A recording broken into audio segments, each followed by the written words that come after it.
Ternyata orang yang rajin beribadah. Jadi saya mau berikan tema firman Tuhan, rajin beribadah pasti masuk surga. Amin. Amin. Amin.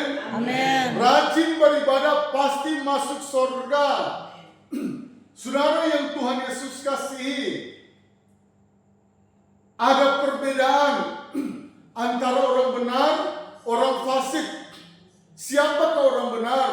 Orang benar adalah orang yang rajin beribadah. Orang fasik adalah dia sudah dari kandungan Kristen, tetapi dia tidak mau rajin beribadah.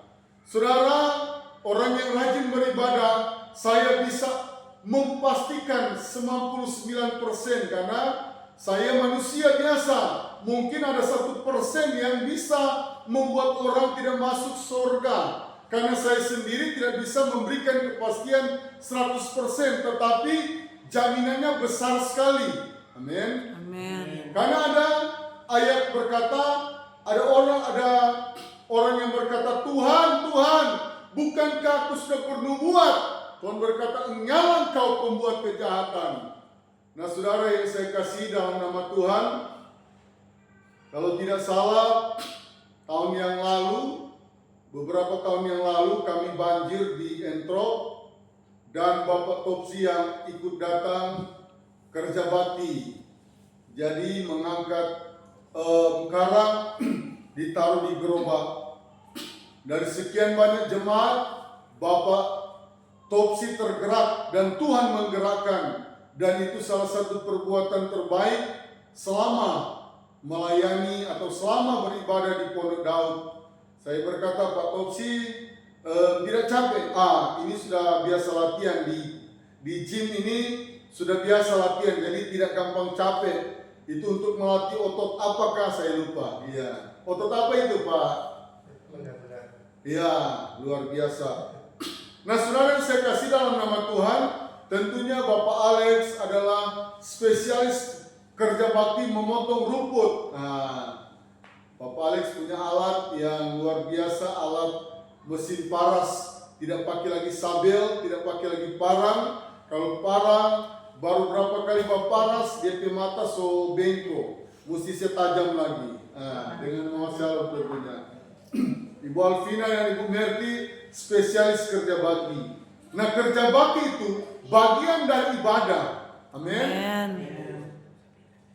Jadi ketika ada kerja bakti, saya tidak tahu apakah akhir tahun ini gereja di Koyakoso masih ada yang terakhir. Tetapi yang jelas kerja bakti itu bagian dari ibadah. Dan ketika sebagai mama mengajak anaknya untuk beribadah, itu bagian dari ibadah. Amin. Amin. Ibu punya kesaksian yang luar biasa. Saya menjembatani, memang betul. Di doa ibuku, namaku disebut. Amin. Amin. Saya percaya orang Bapak Topsi saya lihat walaupun badannya kekar sekali, tetapi masih banyak dengar-dengaran kepada Ibu Merti. Saya bangga dan Tuhan senang. Karena apa? Kunci kenapa Bapak Topsi diberkati, Ibu Sil diberkati, karena mereka menghormati orang tua. Bahasa yang lemah lembut sebagai anak mantu berkomunikasi, saya dengar dan saya lihat bahwa anak mantu berkomunikasi dengan rasa hormat.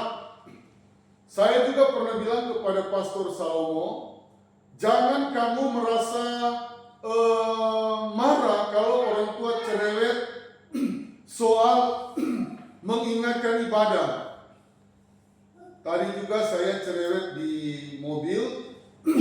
Saya bilang, kalau mau ibadah, minyak tanah itu seukur.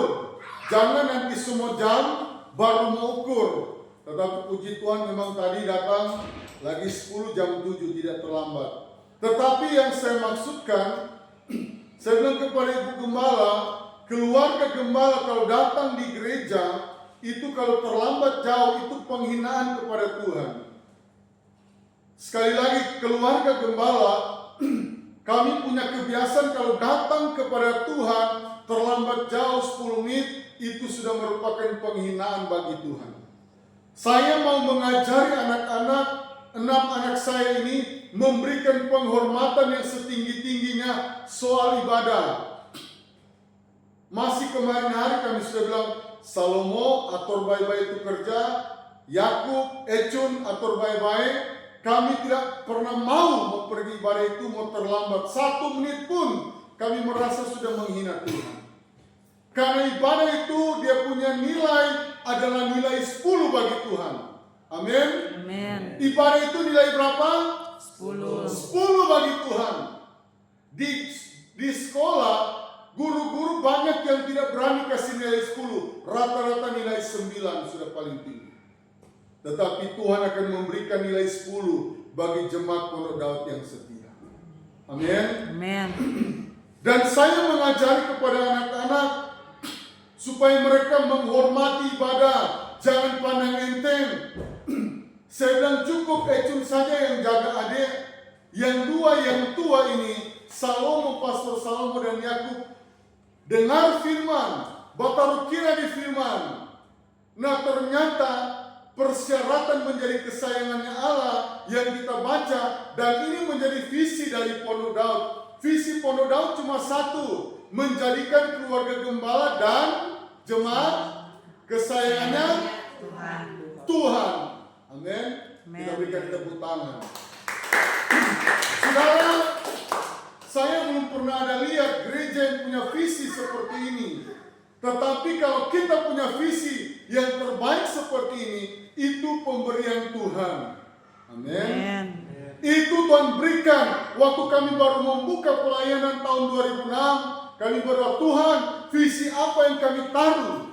Tuhan kasih visi ini, menjadikan keluarga gembala dan jemaat kesayangannya Allah. Lagu tadi luar biasa. Lagu tadi perlu kita bikin lestarikan. Kita kasih viral, kita kasih terkenal. Lagu sebelum firman tadi sudah banyak kali tidak dinyanyikan oleh Pondok Daud. Lagu itu luar biasa.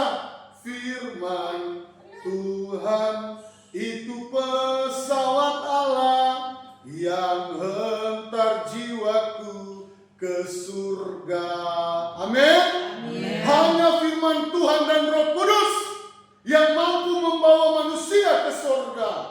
Saya mau katakan sekali lagi, hanya firman Tuhan dan Roh Kudus yang mampu membawa orang Kristen masuk surga, orang percaya.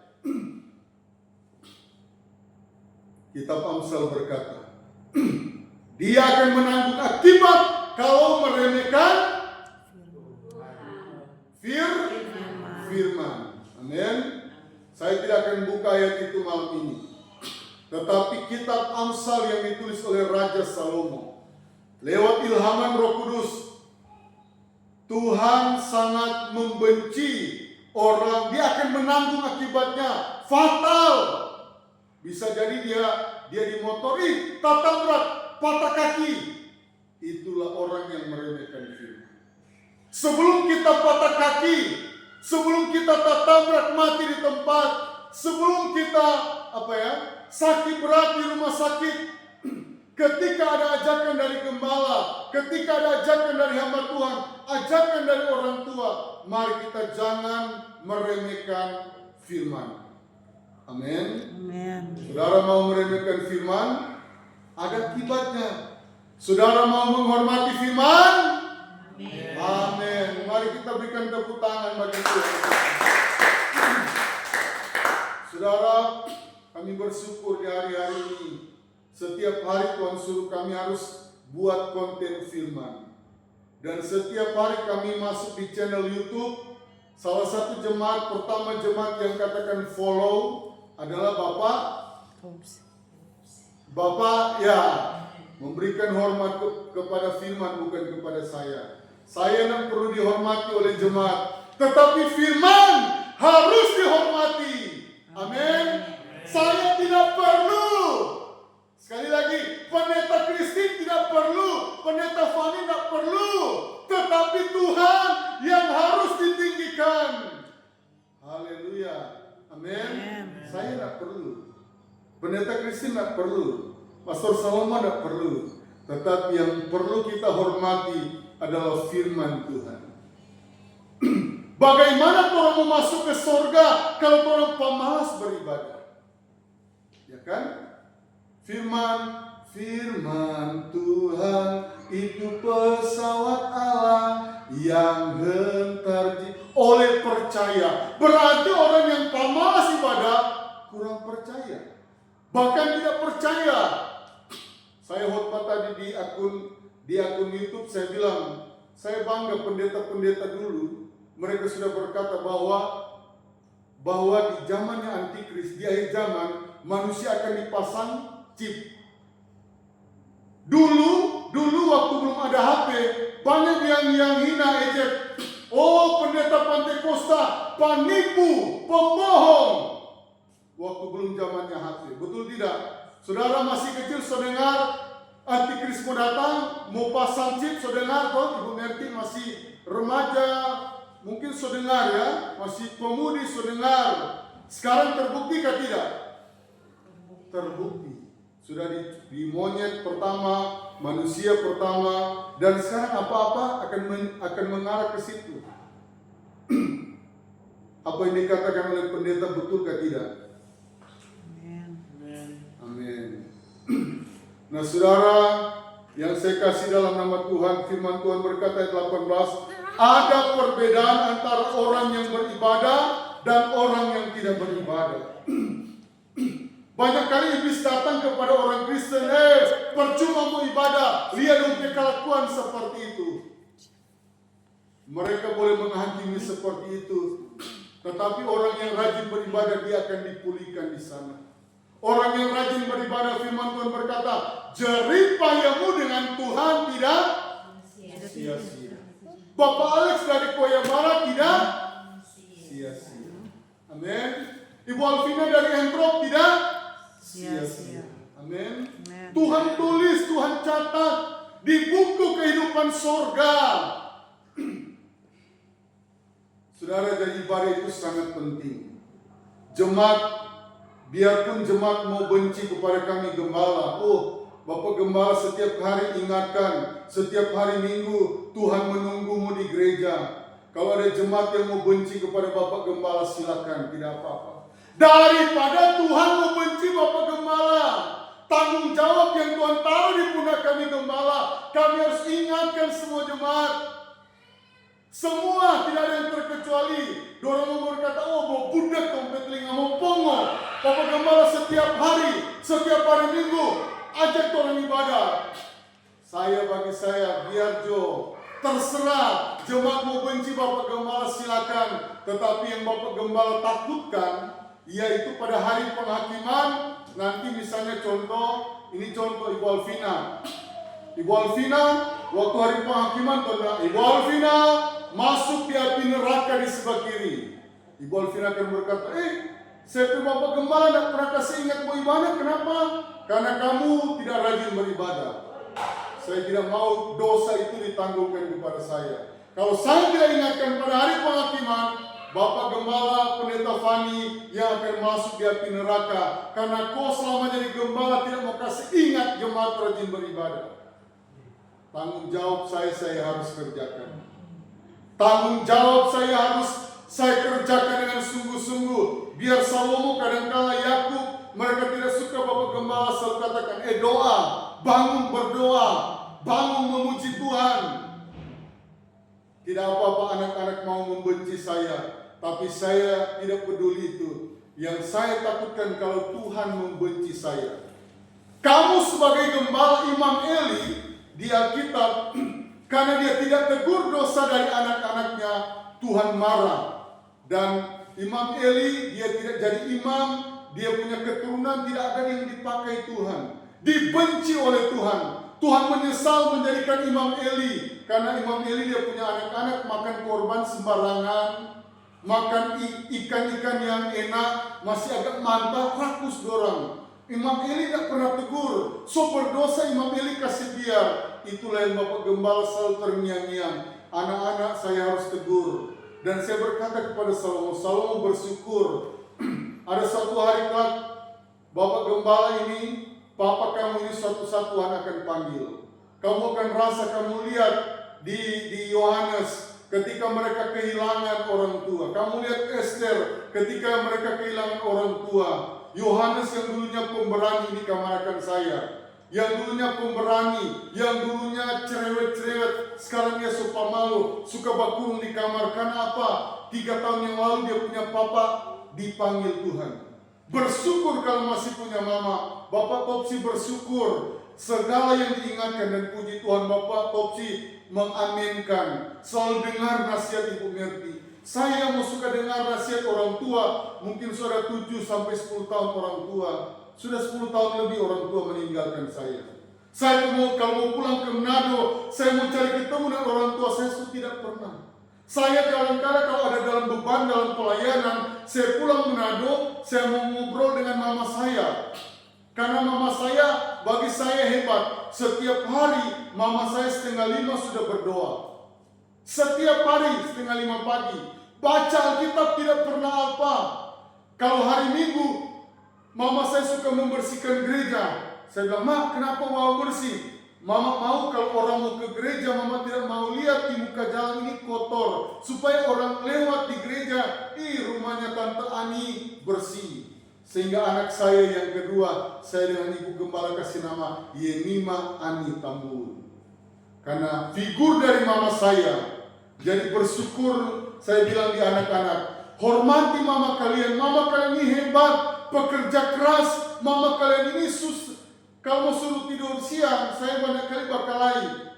Tidur siang sudah, mau urus baju, mau urus dapur. Ini apalagi tuh berapa 4 hari ini tidak panas, luar biasa, baju tak tumpuk-tumpuk sudah. Tetapi Ibu Gembala adalah Ibu Gembala yang rajin sekali.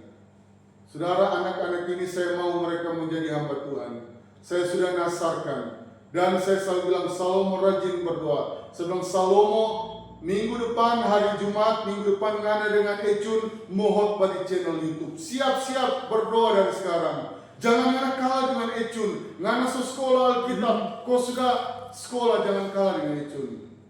2 ayat lagi terakhir. Cuma 4 ayat, ya.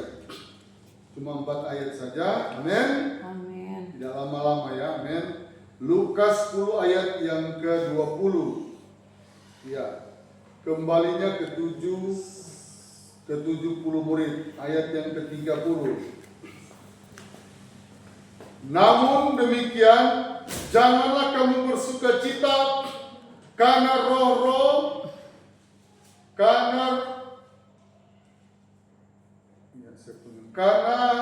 sukacitalah karena namamu terdaftar di surga. Mari berikan tepuk tangan bagi Tuhan kita. Jadi murid-murid ini kegeeran. Wah, udah usir roh jahat, lari semua. Wah, hebat orang ini. Wah, tong ini hebat. Tetapi Tuhan berkata, janganlah kamu bersukacita karena itu banyak orang bisa lakukan, itu tidak jaminan. Amin. Tetapi jaminan yang pertama tadi, rajin beribadah. Amin. Rajin beribadah, perbanyak ibadah. Warisan yang terpenting, Ibu Merti tidak punya harta yang banyak ya. Tidak ada emas, tidak ada ini dan itu. Tetapi sebelum Ibu Merti pergi meninggalkan kita semua akan mati. Saya juga akan mati, betul tidak? Bapak Alex akan mati, Salomo akan mati, Bapak Topsi. Wariskanlah rajin beribadah kepada anak cucumu. Amin. Amin. Masih ada yang perlu kita doakan, baik Mega dan suami. Bapak Alex juga ada yang perlu didoakan. Siapa? Untuk apa? Salah satunya kita perkuat doa dan kita mendoakan supaya, saya mau tanya Ibu Merti, apakah Ibu Merti pada hari penghakiman dan ada satu anak yang masuk di api neraka, apakah Ibu Merti bersedih atau tidak? Yang lain masuk surga, ada satu anak, entah Bapak Topsi, entah Email, entah Mega, entah siapa lagi yang bungsu, Rasa. Raska. Ibu Merti senang nggak tidak? Kalau ada yang satu masuk neraka, yang lain semua masuk surga. Senang nggak tidak Ibu perasaan? Senang karena itu kehendak Tuhan. Iya, maksudnya ada satu yang masuk neraka. Ibu senang nggak tidak? Sedih. Merasa sedih. Merasa sedih, iya. Merasa sedih. Bapak Alex, bagaimana kalau diantara anak Kenny, Tuhan mau apa? Kita wariskan rajin ibadah. Jangan sampai saudara akan menangis, mau keluar darah. Oh, kenapa saya punya anak? Misalnya, ini contoh anak yang paling kita sayangi. Ibu Merti, biasanya di anak ada yang satu yang paling menyayangi orang tua. Amin. Saya bilang kepada anak-anak, di antara 6 sampai menghormati orang tua, dia Tuhan akan kasih pelayanan yang terbaik. Tetapi anak yang pemelawan kepada orang tua, dia punya pelayanan kalau perlu di desa terpencil sana. Kami akan berikan seperti itu. Kenapa? Siapa yang mengasihi orang? Kesayangan, kalau berbicara kesayangan, saudara kami ada 6 bersaudara, kami kakak adik 6 bersaudara. Saya cuma satunya laki-laki bungsu, 5-nya perempuan. Kalau saya dari salah jarang dapat pukul. Tapi kakak-kakak saya, mereka tak salah sedikit dapat cambuk sapi. Tas! Mereka banyak kali mengeluh, mereka banyak kali iri. Ih, Fani itu enak sekali dia. Karena apa sudah tua, orang tua, papa saya menginginkan ada anak laki-laki. Kalau di kampung Pak Alex tahu, anak laki-laki itu boleh panggil Bapak Cingke. Oh, kebanggaan sekali. Orang tua di kampung kalau ada anak laki-laki, oh, dia papa senang sekali, top. Yang kedua, kalau bakalai, dia papa bakalai, dia pikir, oh ada tapi anak yang mau dukung Pak kita. Nah, orang kalau di kampungnya orang, kalau ada anak laki-laki banyak badan besar seperti ini, oh dia papa bangga sekali. Bakalai kemari, dia anak maju orang sotako. Nah itu kalau di kampung. Nah tetapi kita berbahagia, anak kita tidak masuk tentara, anak kita tidak masuk polisi sekalipun, tetapi kita harus berbahagia kalau nama kita terdaftar di surga. Amin. Kita berikan tepuk tangan bagi kita. Kita harus target utama. Kita di dunia cuma transit. Amin. Cuma sementara, tetapi hidup yang kekal itu di surga. Itulah sebabnya Bapak Gembala dan Ibu Gembala setiap hari Minggu ada ibadah hari Minggu. Tuhan menunggumu di gereja. Kami selalu katakan itu. Kami tidak peduli jemaat membenci, ada yang tidak layak, ada yang tidak kata amin, siap ibadah, tidak apa-apa. Tetapi sampai nafas kami yang terakhir, kami mau ajak jemaat untuk rajin beribadah. Ayat yang terakhir. Sekarang, oh anak saya nanti saya sudah siapkan rumah 5 kamar. Saya sudah siapkan mereka ada usaha, toko besar. Itu bagus, itu baik. Tetapi belum 2 jempol. 2 jempol itu kalau kita wariskan ibadah kepada anak-anak kita. Dulu saya punya papa itu pemabuk. Ya saya akui. Tetapi kalau ibadah sekolah minggu, kalau orang ibadah saya anak mas. Saya sering kali bilang anak mas, anak kesayangan. Jangan pasti pica dengan sapu lidi di kaki. Itulah sebabnya saya harus rajin ibadah sekolah minggu. Tetapi orang tua sekarang kadang-kala terlalu lembek, kadang-kala terlalu bagaimana ya, sudah terlalu tidak menghormati lagi ibadah. Ini yang harus kita kerjakan di akhir zaman ini. Puji Tuhan, inilah kebenaran firman Tuhan.